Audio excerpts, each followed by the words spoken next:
दोस्तों नमस्कार, मेरा नाम प्रशांत है और आप देखना शुरू कर चुके हैं भारत एक सोच।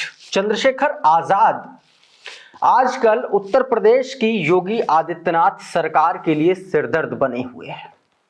कुंभ का मामला हो, कानून व्यवस्था का मामला हो, SC ST के खिलाफ एट्रोसिटीज का मामला हो, वो हर मुद्दे पर भारतीय जनता पार्टी की उत्तर प्रदेश की सरकार को घेर लेते हैं।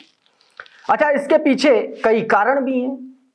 जिस तरीके से, जिस ऊर्जा के साथ उन्होंने 24 का चुनाव जीता और उसके बाद जिस तरीके से उन्होंने 9 सीटों पर अपना प्रदर्शन किया उपचुनाव में, उससे आजाद समाज पार्टी की चर्चा एक पूरे देश में शुरू हो गई है। और चंद्रशेखर आजाद लगातार दलित, शोषित, वंचित वर्ग की आवाज लगातार वो उठाते रहते हैं। बीते दिनों चंद्रशेखर ने एक ऐसा बयान दिया जिसके बाद से भारतीय जनता पार्टी के किए कराए पर पानी फिरता हुआ नजर आ रहा है। हालांकि गोदी मीडिया ने चंद्रशेखर के उस बयान को एक नकारात्मक रूप देने की कोशिश की, लेकिन चंद्रशेखर आजाद के कहने का जो मतलब था, जो उनका मकसद था और जिसके लिए वो कह रहे थे, उस तक वो बात पहुंच गई।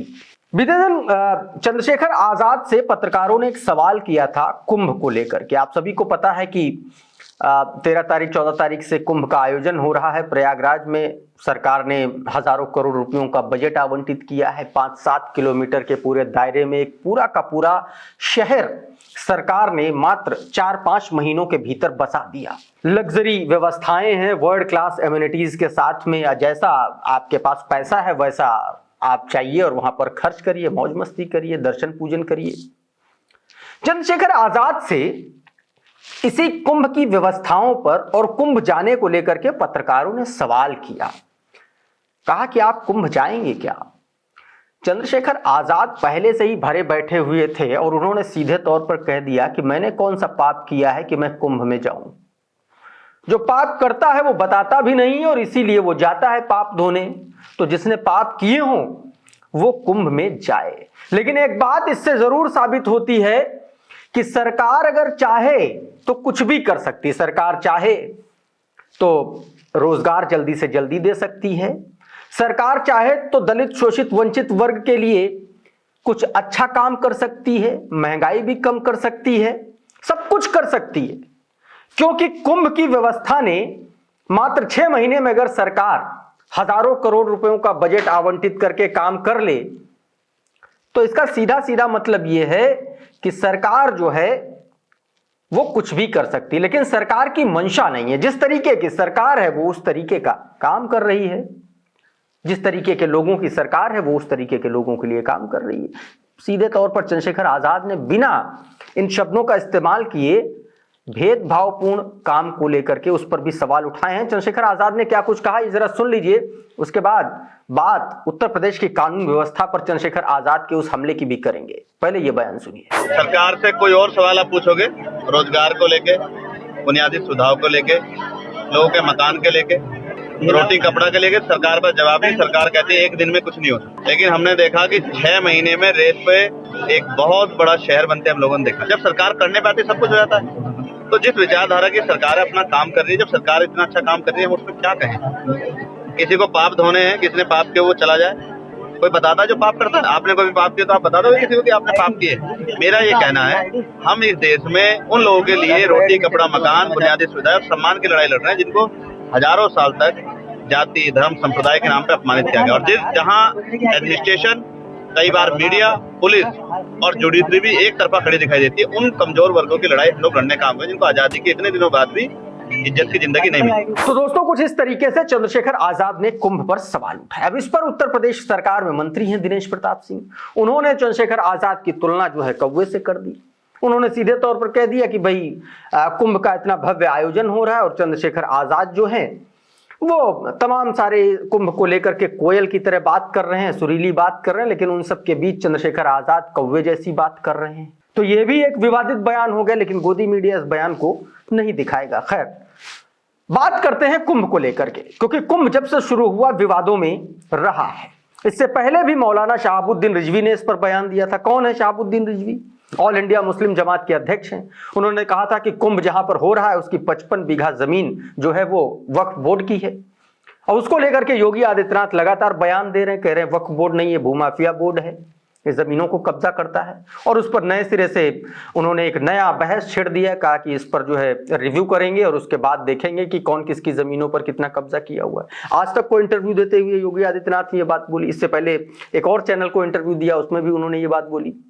तो एक नया तरीके का मॉडल जो है नफरत का वो बनाने की कोशिश हो रही है।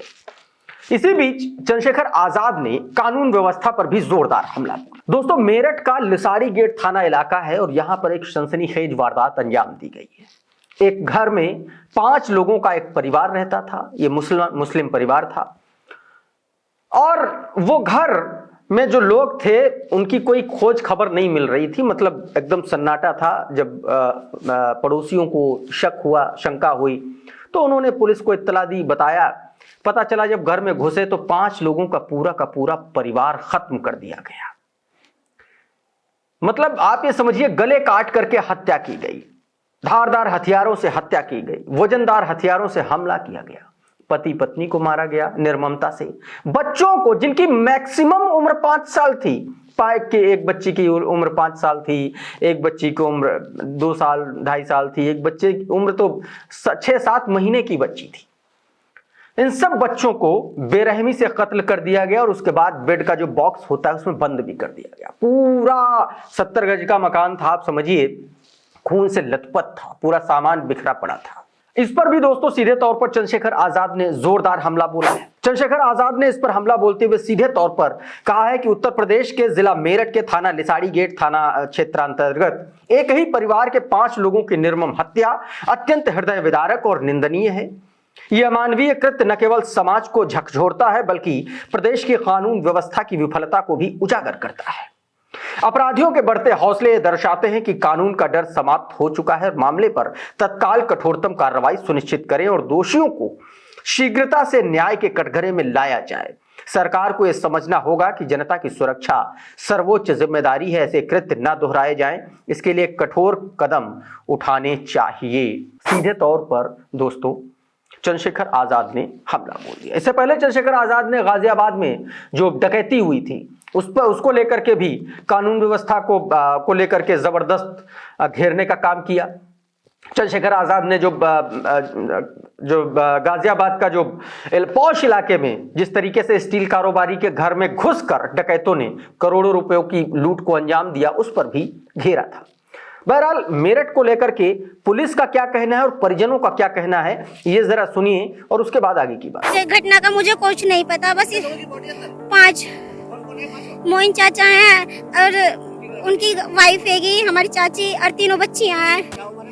एक 5-6 साल की है लगभग, एक 2-3 साल की है और एक अभी 5-6 महीने की है। लिसाड़ी गेट थाना क्षेत्र में आज शाम पुलिस को सूचना प्राप्त हुई कि एक मकान के बाहर ताला लगा है और उसमें जब छत के रास्ते कुछ लोग गए तो उन्होंने देखा कि अंदर शव है। इसमें पति पत्नी और 3 बच्चों के शव थे और इनको कोई भारी चीज से मारकर चोट पहुंचाई गई है।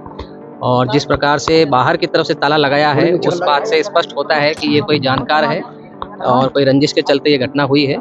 इसमें यहाँ पर वरिष्ठ अधिकारी मौजूद हैं और जिले की सारी टीमें आई हैं और फील्ड यूनिट की टीम भी बुलवाई गई है। जो भी साक्ष्य हैं उनको संकलित कर शीघ्र से शीघ्र इस घटना का अनावरण किया जाएगा। तो दोस्तों इस तरीके से परिजन भी अपनी बात कह रहे हैं, पुलिस का अपना एक वर्जन है। देखना होगा कि इस पूरे मामले में अब पुलिस क्या कुछ करती है, कब आरोपियों की गिरफ्तारी होती है।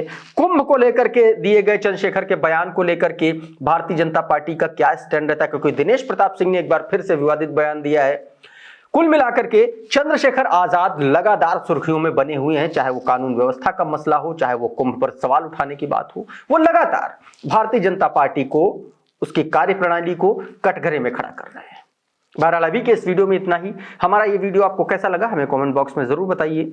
ये वीडियो अगर आपको अच्छा लगा तो इसको लाइक कर दीजिए, इसको शेयर कर दीजिए और चैनल पर नए आए हैं तो चैनल को सब्सक्राइब कर लीजिए, बेल आइकन जरूर दबा दीजिए ताकि इसी तरीके के तमाम वीडियोस आपको सबसे पहले मिलते रहें। साथियों बहुत बहुत शुक्रिया, बहुत बहुत धन्यवाद। आप जुड़े रहिए भारत एक सोच के साथ। नमस्कार।